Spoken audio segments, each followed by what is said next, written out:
Hi guys! Welcome back to my channel, and for today's video, itetest natin ang Etude House Dear Darling Water Tint. Ito na yung end of the video actually. Yung intro ginawa ko huling-huli after nung final thoughts ko. Kaya yan, ganyan yung itsura ng labi ko after more than 12 hours natin siyang tinest.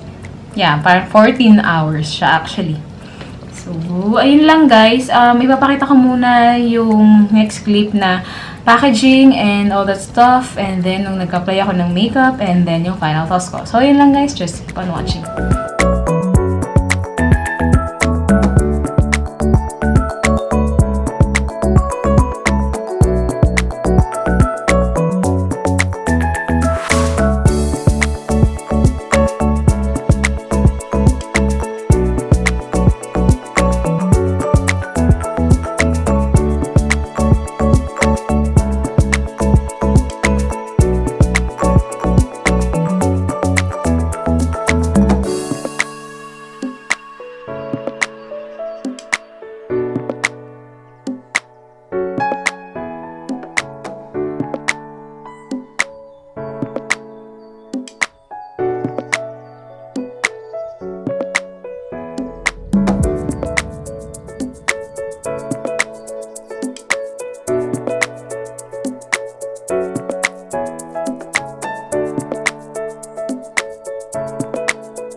Hi guys! So, time check muna tayo. It's already 7:52 na ng gabi. 7:53. So, ayun guys. Ito ang tinetest natin na Dear Darling Water Tint ng Etude House. Eh, mura lang yung bili ko dito eh. Pero hindi ko binili mismo doon sa shop nila. So, marami kasing nagre-resell ng Etude House products. Usually nasa Shopee and Lazada. Mostly sa Shopee yan. Sa inyong mga Instagram sellers. Pero legit naman sila. So, yun sa akin, ipapop ko na lang sa screen kung sang shop ko siya binili. Rate ko muna ha. For availability, sobrang madami kayong outlet na pwedeng bilhan. Physical store, maraming physical store sila sa iba't ibang malls. Meron din silang mga stall sa mga beauty sections ng Landmark, ng SM Department Store. I'm not sure sa ibang drugstore, pero mostly dun sa mga binanggit ko nung una. Pero mas marami kayong makikita online. Pero just make sure na original siya kung bibili kayo sa mga Instagram sellers or Shopee sellers na nagre-resell. Napansin mo naman yan kung legit sila. Kung puro Korean products tapos yung presyo hindi sobrang mura. Ayun. Tsaka yung reviews guys. Tignan nyo lagi yung reviews bago kayo bumili. So for buildability, nagbi-build up naman siya. Kaso nga lang, eto, hindi ko pala napakita. Dapat pinakita ko muna agad. So lalapit na lang ako. Ayan guys, yung lobby ko. Pachi-pachi. So yun, parang naubos na talaga siya. Wala siya halos siniwang tint. Ayan lang yung box na yan. Gara. Buti na lang nagmamask ako. Kasi daily commuter ako guys. So pag nagko-commute, nagmamask ako guys. O nga pala, umaga pa lang. So syempre nagko-commute ako sa umaga. And syempre sa hapon para makauwi. Etong mask ko, yan, ito na yung mga transfer nung product na tinetest natin. Ako lang ipakita sa inyo yung mask ko. Ayan o, may mga pink transfer na mukhang powdery. Hindi talaga siya powdery yung finish niya, pero ganyan yung output dito. Dahil yun sa tela eh. Pero yan, may mga pink dyan. Pero very light lang. For blendability, medyo mahirap siya i-blend. Lalo na dito sa upper part ko. Hindi na talaga ako nakakita ng magandang liquid na tint na hindi lang hanggang dito sa inner part ng lips ko, yung sana hanggang dun sa labas. Parang walang ganun. Usually, ano sila, mga matte na liquid lipstick. Yan yung mga nag-iiwan ng tint. Pero yung mga watery type, parang wala masyado. Usually, nandiyan lang, ito meron. Tapos yung ano, diba dito, sobrang pangit na ng output sa hapon kapag nire-review ko. Kailangan mo talagang dalhin yung product para makapag-refill ka after mong kumain siguro, sa lunch break, ganyan.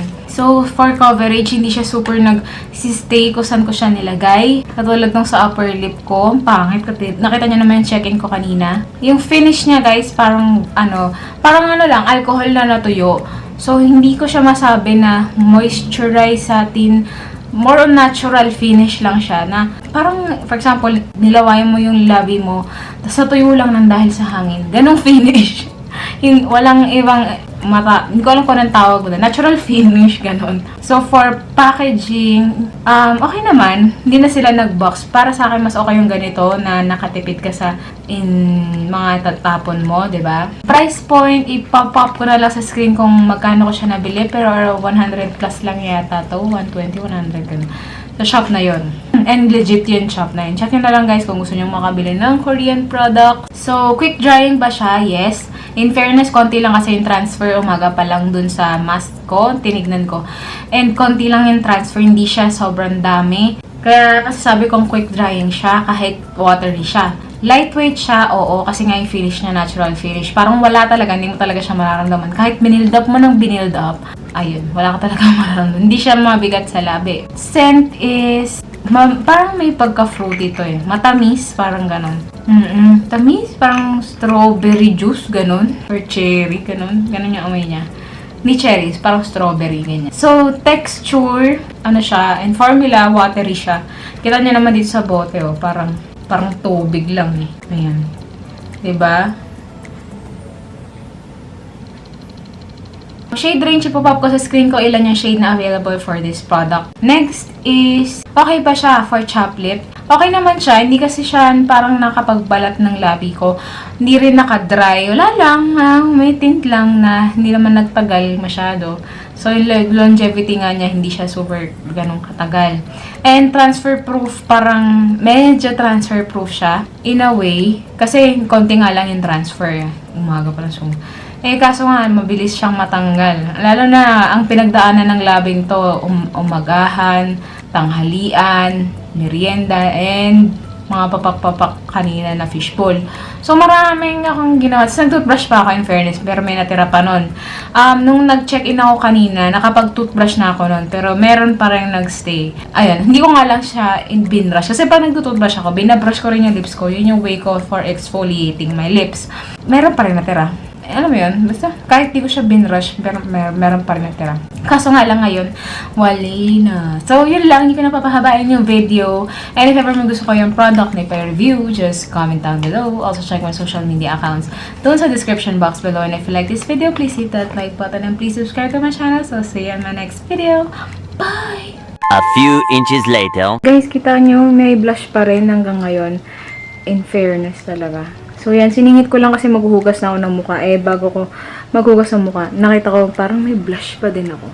So, yun. Sinabi ko lang na okay siya. Matagal siya. Yung longevity for blush is matagal. So, yun lang.